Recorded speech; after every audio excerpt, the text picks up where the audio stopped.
trig.org website, and I'll post a link in the chat as soon as the voting is done to that link, so you can all get a copy of the video or see the video when we're done. So after that, I think I'm done, Michael. So whenever you're ready, go ahead and start. So I'll give it a second or two for the survey to complete.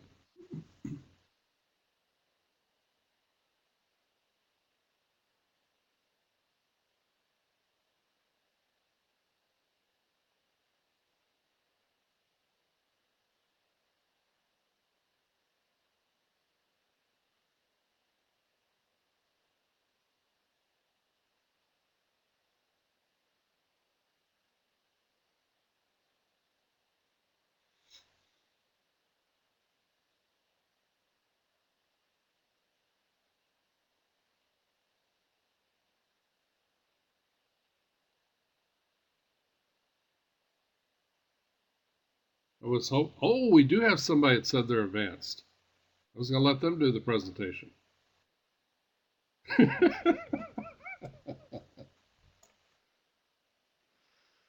Okay, let's go ahead and get started. So a couple of acknowledgments to start off here. As you're probably aware, the State E-Rate Coordinators Alliance that all state E-Rate coordinators are a part of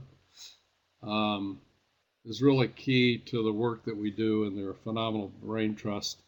And among that group, Lori Gurman, who's the state coordinator for Ohio, developed most of the screenshots that we're using in this presentation. Thank you, Lori. Primarily because the test site continues not to be stable or fast enough for us to do the presentation today. So we do have screenshots of everything that we're going to cover. We'll walk through that. And thank you much for the TRIG E-Rate activity for sponsoring this. So we're going over the online 471, and I need to give that a little framework and background to start here. I really want you to know that the 471 is a challenge. I think anyone involved at the FCC, USAC, or state coordinators will tell you it's going to be a bumpy ride, has been a bumpy ride, and that's just part of the changes. And so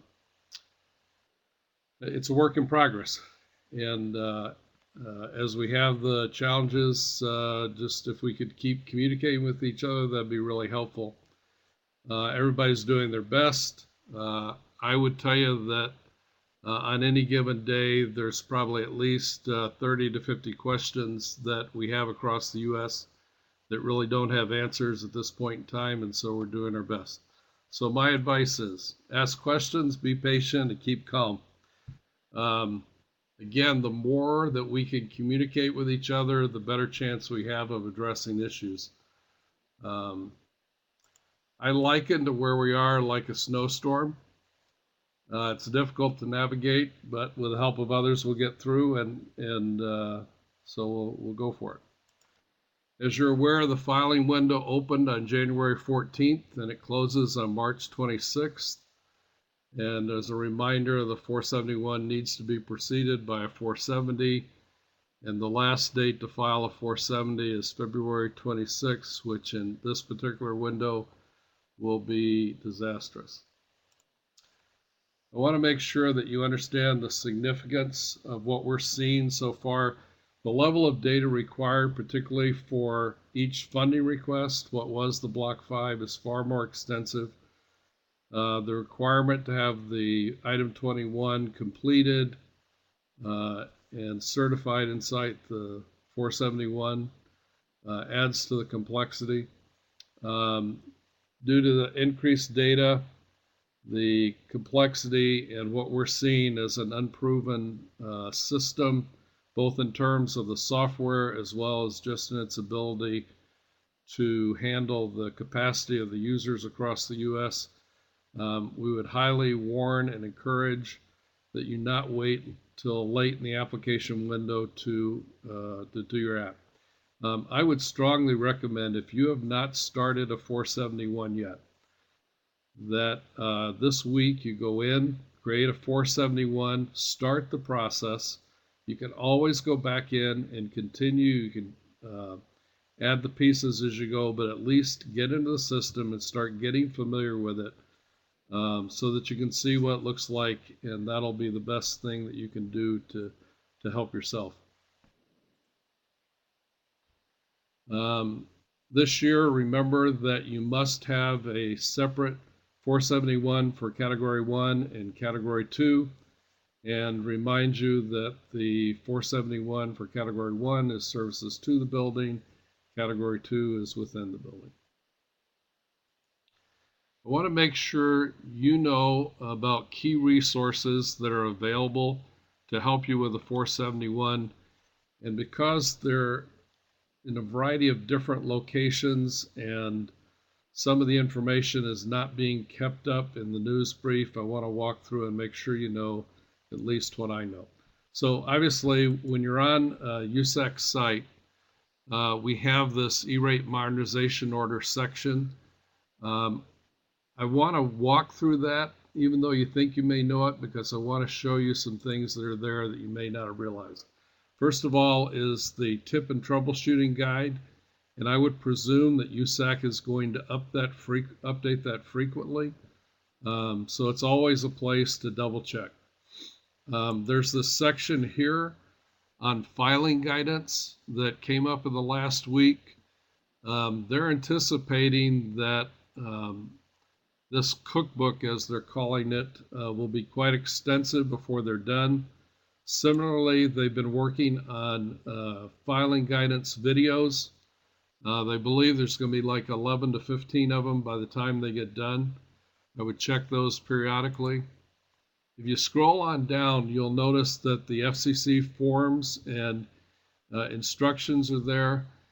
I noticed that most people are ignoring these because this is the paper form and the paper instructions. But I would say that more than half the questions I see are answered in the 471 instructions, meaning there's enough detail there that you may not pick up on the screen just because you don't know where to look or whatever. Another thing that I would encourage you to do is download the 471 templates, and I'm going to show you. If you click on that link, you come here. The templates were originally released a few days before the window. They have been updated now to version 2. If you previously downloaded them, I'd highly encourage you to download them again. And also the templates for the specific areas of the funding requests. One of the advantages of downloading them is that basically you have in front of you the fields with editing criteria and options that you're going to see when you're actually in the 471.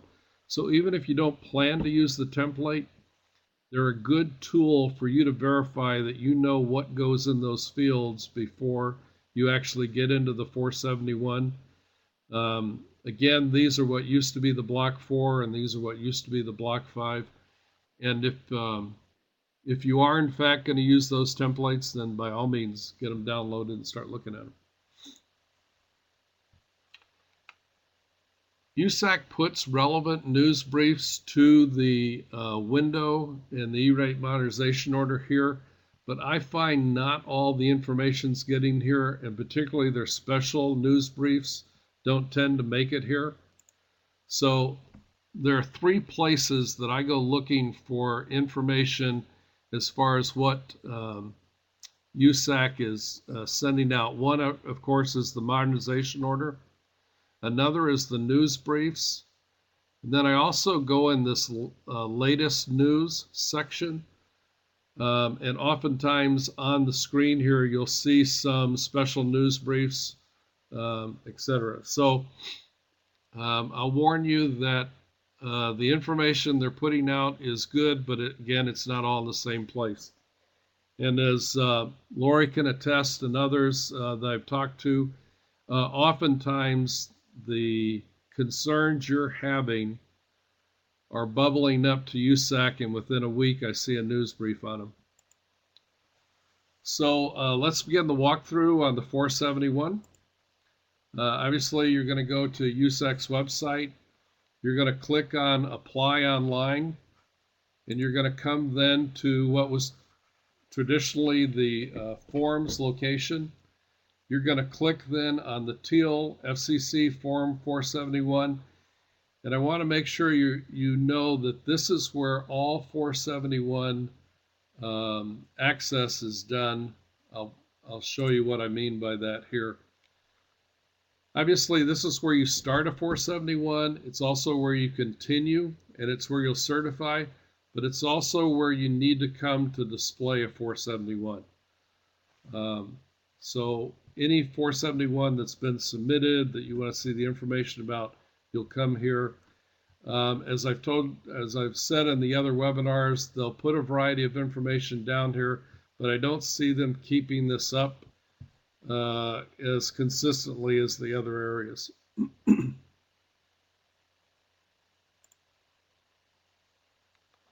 So here's the way a 471 works. Some of it is pretty intuitive. Some of it has really created problems because the information that's being presented is kind of like a decoy to a different direction. So the first thing we do is you enter the build entity number. None of this would be on here at that point in time, and you have to press this enter button. Getting out of this field, entering out of this field will not force the search to occur. So you enter the build number, you enter, it'll bring up the applicant information that's on file with USAC.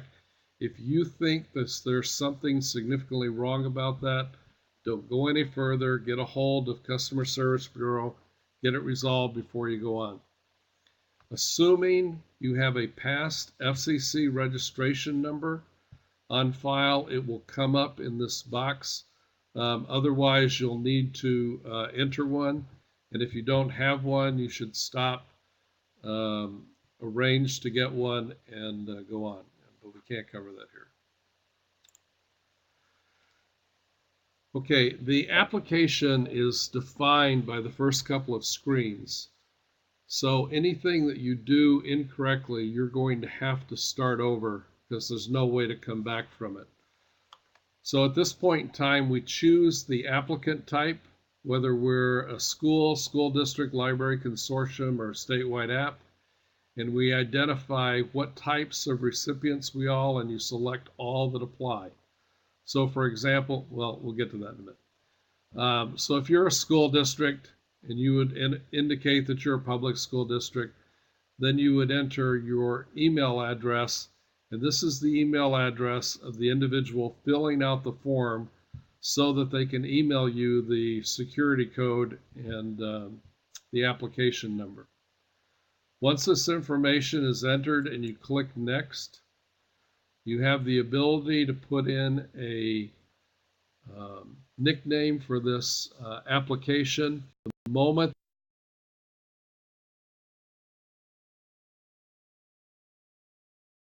that you click next on this, you're now going to be emailed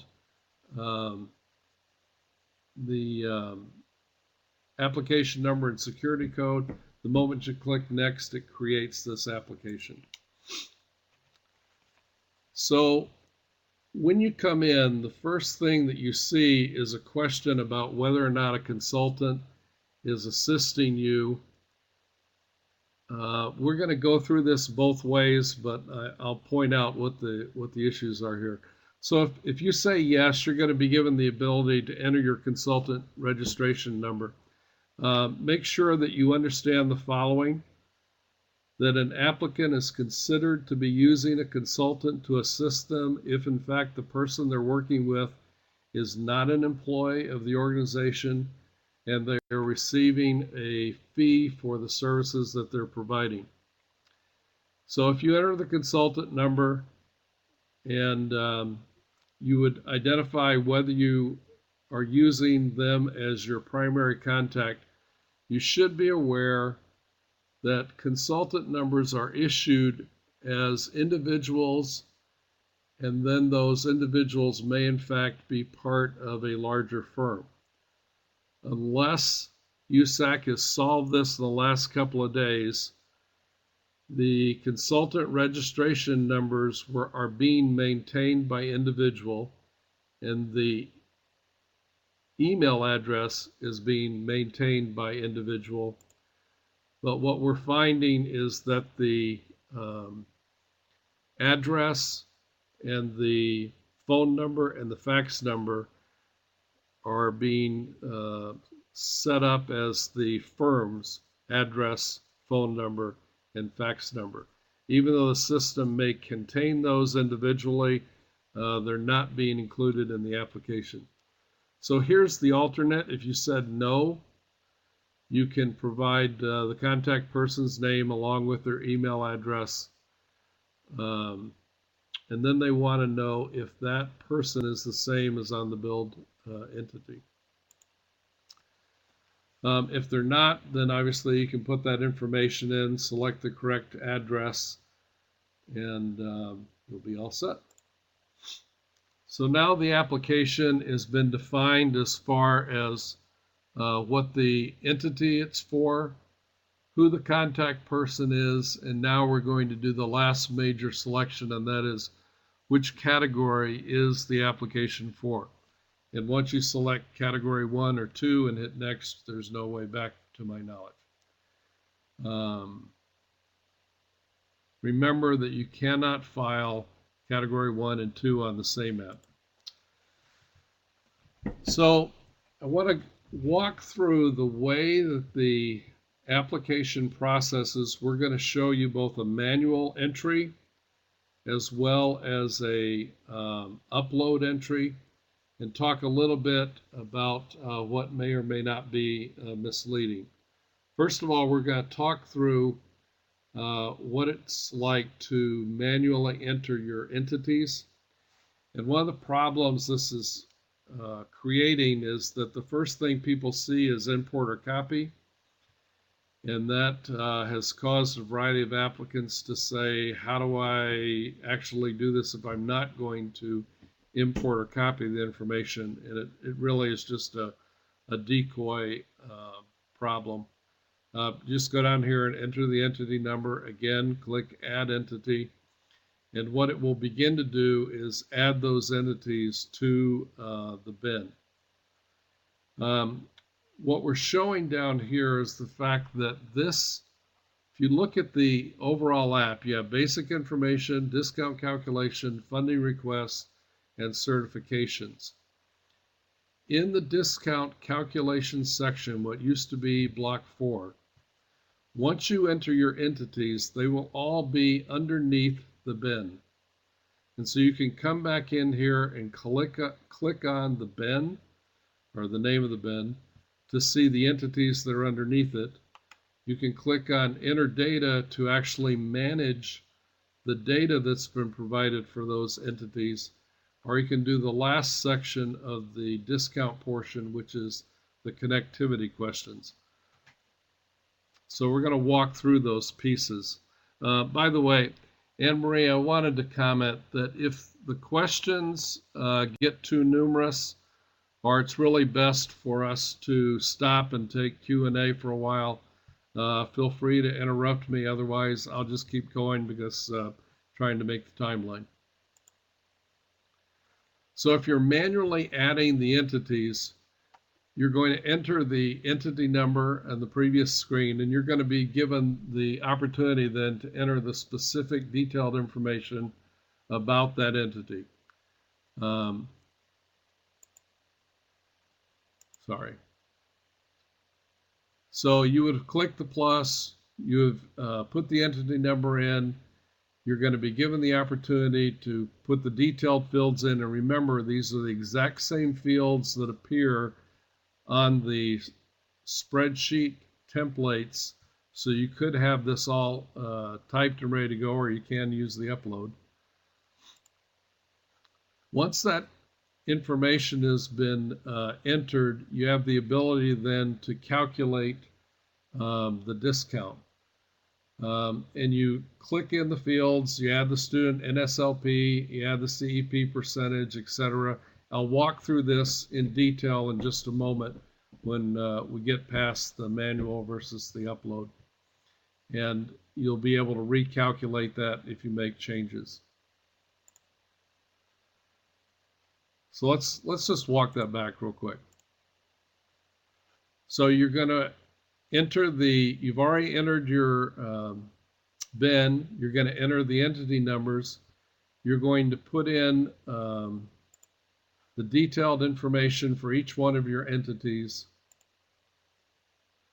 You're going to put in your discount information, and then you're going to calculate. Let's do an aside real quick on the CEP issue. The way that the system is going to calculate for CEP is it's going to take the CEP direct certified percentage times the number of students enrolled. It will do the calculation to determine how many eligible students you need. They're working on the valid file or the Michigan E-Rate NSLP report. We've tried to set this report up so that the information you're going to need to enter an entity is sitting right here on the report. So here's the school name, the NCS code, district ID, school ID, whether or not it's a CEP school, total students from the fall count. For those that are CEP, you'll have a CEP percentage direct certified. And then on the sheet, we'll tabulate those students so that we'll have total students and total eligible students. Notice that this particular school has some that are CEP and some that are not, and it'll make that calculation. So let's go back and look at what it means to do the discount portion by using an import. What you're going to do is select import, and you're going to be given the opportunity to upload the entities. This is a school template for discount calculations, and as I indicated, you're filling in all the same information that you would see, on the screen if you were entering them manually. Notice over here you have your questions about number of students, eligibility, CEP, etc. I've also put a library template in here, although I don't have the information to give you a sample. The library's difference is that rather than entering each of the buildings in a school district to determine the discount, they'll enter the school district build entity number, the total number of students in the district, and then that total of the NSLP that we will be providing on the E-Rate NSLP report.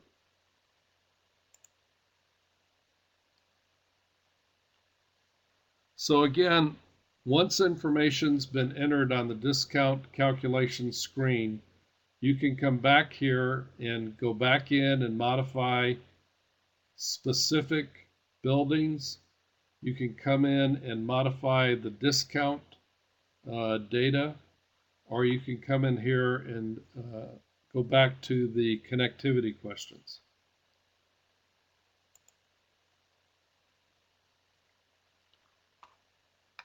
Reminding you that these are the key fields that we will put into the E-Rate NSLP report. This is showing you the first half of that page. Then scrolling down, you can see that we're putting in from the report the number of the students, CEP percentage, the number of students that are eligible for NSLP will be calculated for CEP, manually entered for non-CEP districts. Once you've made any changes, you're going to save and recalculate the overall discount.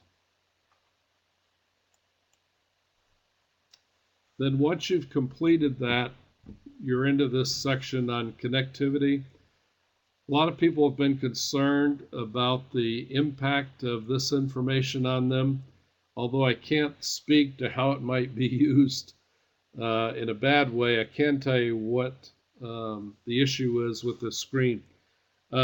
Obviously, the FCC has goals for the E-rate program. This is their compliance, their own compliance, to collect the data so that they can substantiate that they are accomplishing their goals. At the same time, giving them the input they need to understand what the obstacles are in people meeting those goals. So let's look at that for just a second. So if you're indicated that your application this year is for districts that have less than 100 meg per 1,000 students, then they're asking you what are the things that are keeping you from meeting those goals, and you might say, well, the installation's too costly, the equipment's too costly, whatever. That's at least giving them a sense across the US of where they are in terms of meeting those goals, and that is the primary reason for this screen.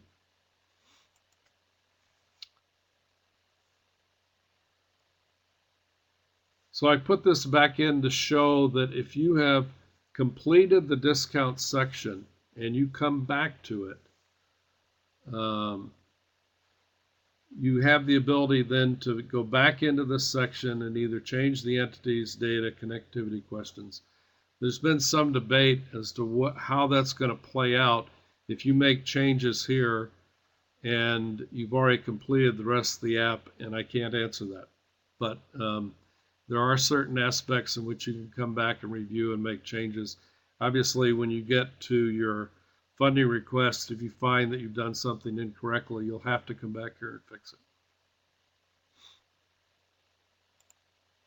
So, presuming that we completed the discount calculations section, you now come to the funding request section. And notice that you have two ways in which you can approach the app. You can do a step-by-step, in which case it's going to ask you a piece and go on to the next thing, or you can ask for everything on one page and it'll basically look something like in concept to what the old forms did. So let's go through and look at a couple of examples using step-by-step. You can nickname this portion of the funding request. They want to know if it's a duplication, and if you're unsure about anything, you can always hover over the informational items and they'll give you more clarification. In this case, if you're not familiar with it, it's not uncommon for applicants to file for one funding year, to have not received their funding because it's disputed, etc., in which case they'll file for the same thing the next year. And if they say yes here, then they're given the ability to identify the previous FRN that this would be a duplicate of, that they've not received funding for, or it's in dispute for some reason.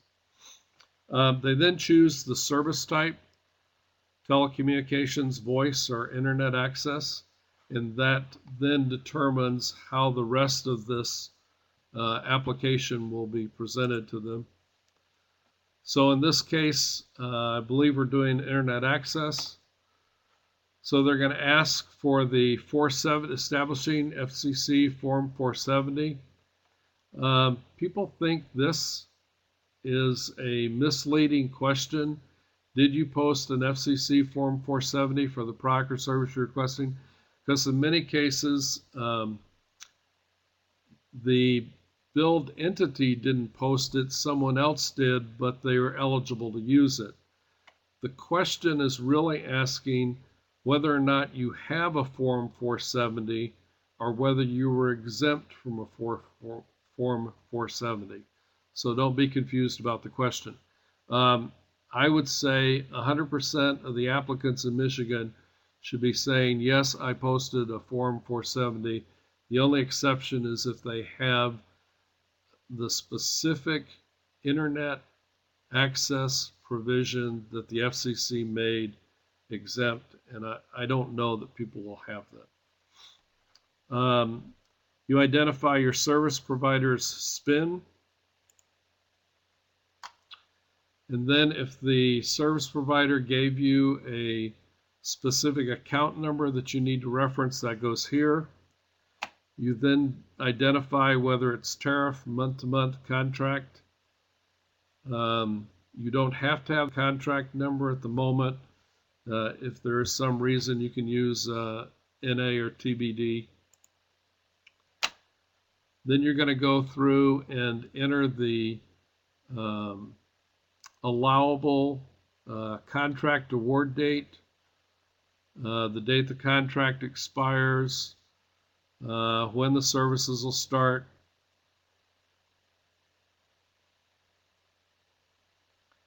Notice the warning down here that you'll no longer receive a pop-up reminding you that your contract award date is before your allowable contract date. This whole section on contracts has had quite a number of questions, I would even say attacks on it because of some of the ways it works. But the bottom line is I encourage you to do your best to get through it. If you have specific questions, contact us and we'll see what we can do to help. We're particularly concerned about the sections on extensions.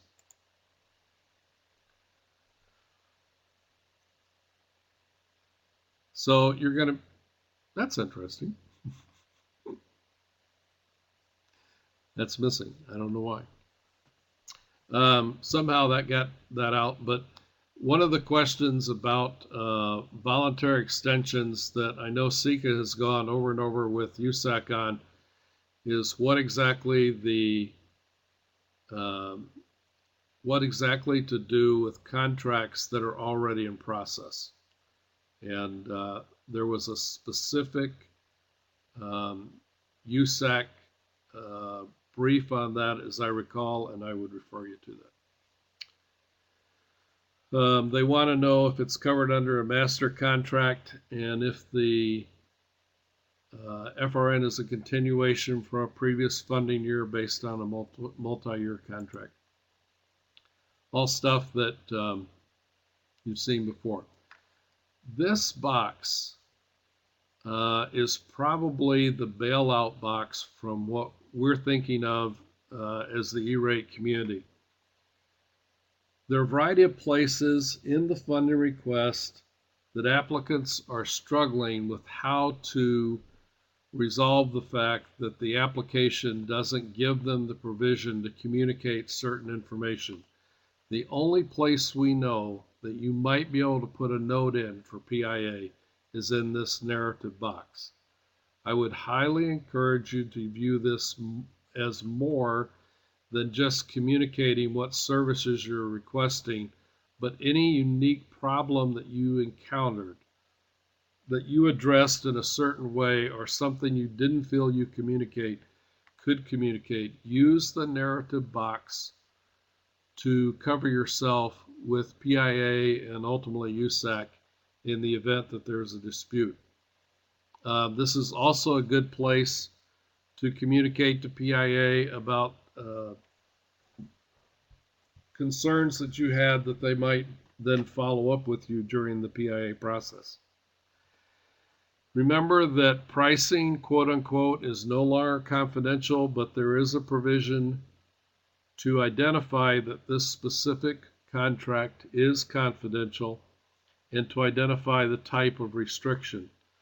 One of the conditions is if the contract was established prior to the order actually going into law, and for this year at least, particularly multi-year contracts might fall under that. We've noticed all sorts of vendors attempting to put new and interesting language into their contracts to make them confidential. We don't know what USAC and the FCC are going to do about that. because obviously the only reason they're putting the language in is to make them exempt from E-rate. So now we're going to do the same thing, but this is if you had selected month to month. So you'd identify a month-to-month arrangement instead of a contract.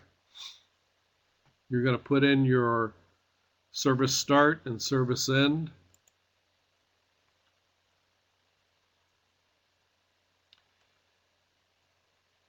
This then is what happens after you've entered the basic information about the funding request. You can go back to the funding request. You can enter the key information. You can enter the item 21 information. This is back like the discount calculation screen. That just like that in the funding request section, you've got the ability to go back and hit any one of those areas in the review process or when you realize you make a mistake, whatever.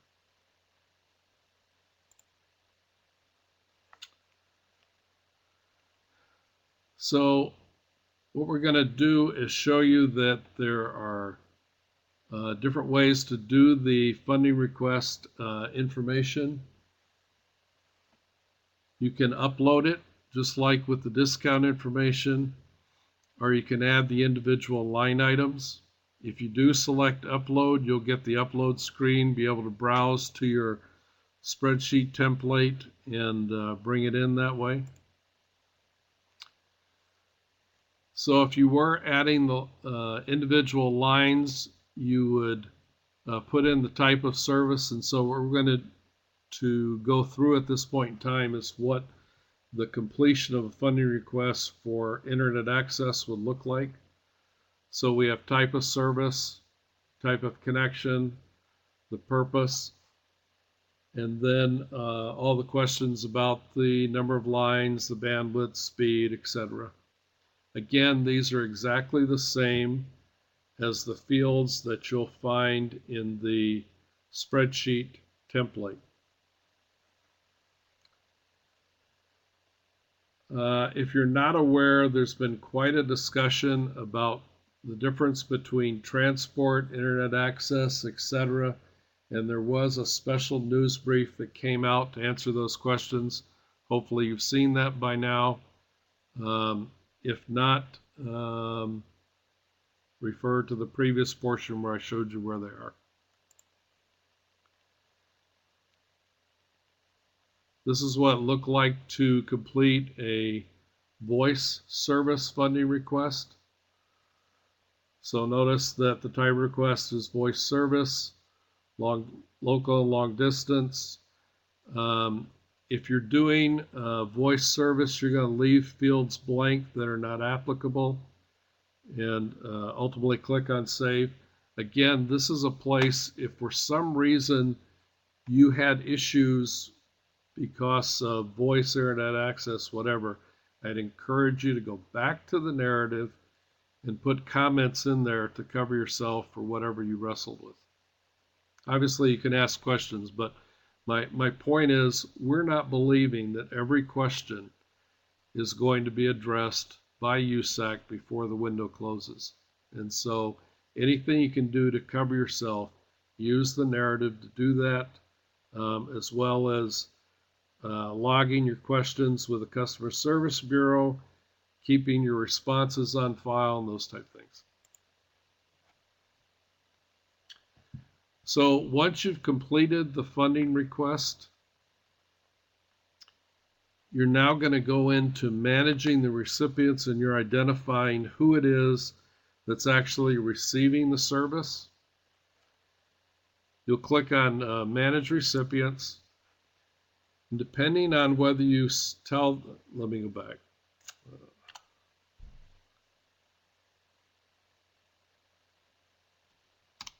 I thought there was a question that was asked before you get to the screen. If you tell them no, you're going to be given the opportunity to identify exactly which applicants will apply to this funding request. If you select, okay, this is screen. If you select yes, the screen immediately closes and all the entities are added to the funding request.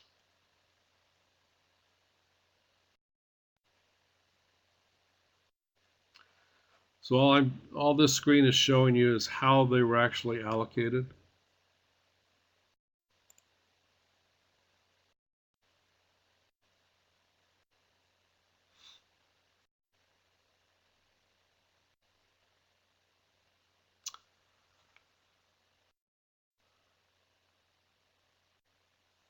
So now that we have done, I think we're going to now do a category 2.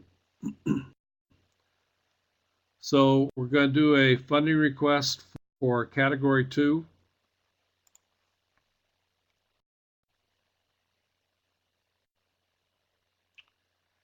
On the category 2, when you're entering the budget information, you get a different set of fields because you're going to deal with the pre-discount category 2 budget and your post-discount.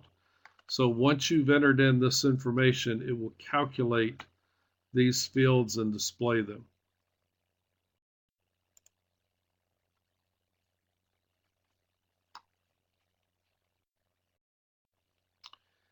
The discount calculation is the same as what you saw underneath category 1. The difference being that the max category 2 discount rate is 85%.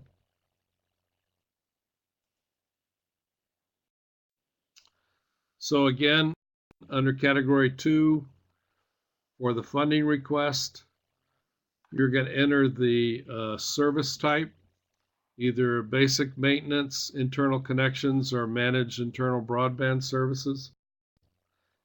And you're going to enter the 470 application, service provider information, type of contract, and again, I can't stress enough that this narrative is the one and only place that the state coordinators have identified where you might be able to clarify, quantify, communicate about a specific funding request in the event that the application just does not provide for whatever concern or exception that you might have. Hopefully in future years, there'll be ways to document that as you go, but we haven't found any.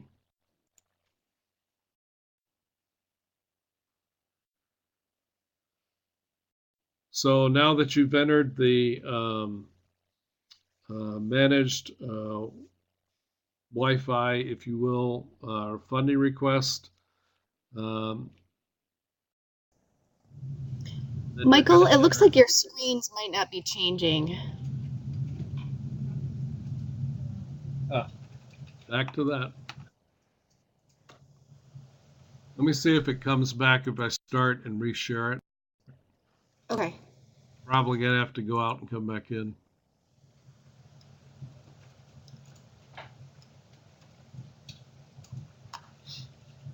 Hang on.